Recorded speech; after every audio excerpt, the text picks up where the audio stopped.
I am so out of here. That's what I remember thinking. I am so very out of here. I didn't sign up for this. I'm not jumping on the crazy train. No, thank you. No, thank you very much. Except I just couldn't walk away, that is. All of this came to mind after I learned that the man I had fallen in great interest with had just informed me that he had a baby on the way with his ex-girlfriend. And I wanted no part of it. You see, I was in my 20s, and I felt that I had just come into my own. I had a new career that felt full of possibility, a city I loved, and while finding someone to share my life with had been elusive thus far, my life was filled with hope for the future. I had not been the girl that constantly planned my wedding, but I knew that in time I would find someone interesting, thoughtful, intelligent, and funny. And oh yeah, he'd be hot. That would complete the package. We would live a funky, simple, and meaningful life. I could actually taste it. I swear I could. And none of it included someone else's kid.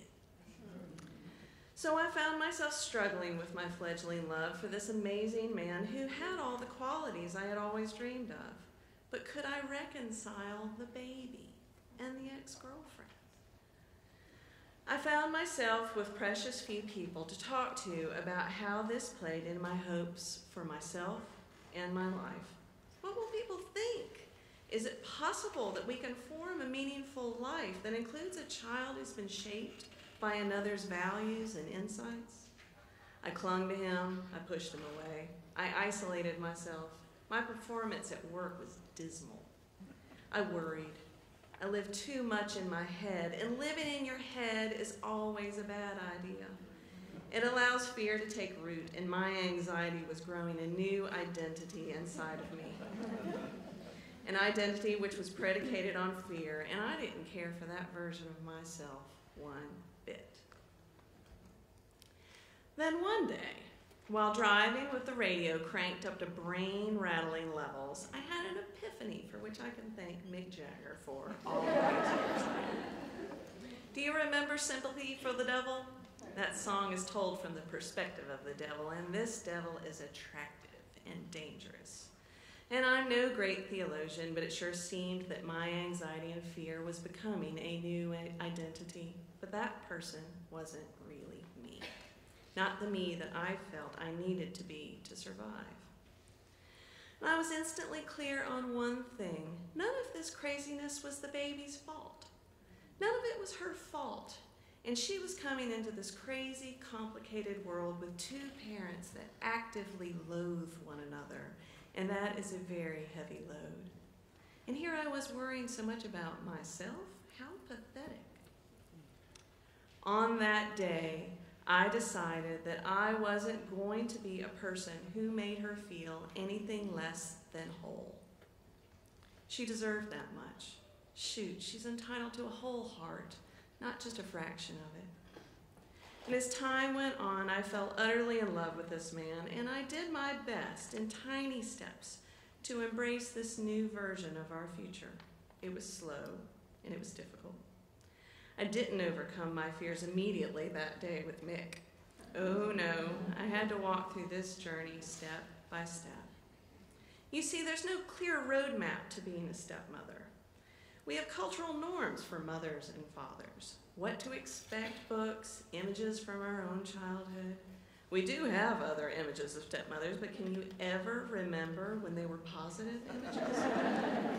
Evil stepmother, wicked stepmother, the ubiquitous stepmonster, to name a few. Certainly I didn't want to align myself with any of that, so what in the heck do I do with myself? I remember the day she was born so clearly, and it wasn't the typical day that you see on Hallmark commercials. Actually, I spent most of it staring at the wall of my office. I had told no one that there was a baby, and my fear had kept that secret still deep inside my heart. Slowly, over time, I did start to tell people in my life that she was a big part of our family, and the most amazing thing happened. The sky didn't fall in. People were supportive and thoughtful. I remember the day I first met her, and she toddled her way to hand me a doll. I remember the first time she came to me to share a joke, the first time we had an argument, the first time I had to enforce a rule. I remember the first time I told her that I loved her, and the first time that she told me that she loved me. I will always remember that day. I also remember the day she told my husband that she wanted to live with us full time, and I said yes with all my heart. Just yes. Thank God, yes. It's been 4 years now that she's been part of our everyday. Even when she's visiting her mother, she's still part of our everyday. We worry over her, plan for her, watch her Instagram pictures like freaks. I've found a way to integrate her into my heart, and it actually wasn't so hard.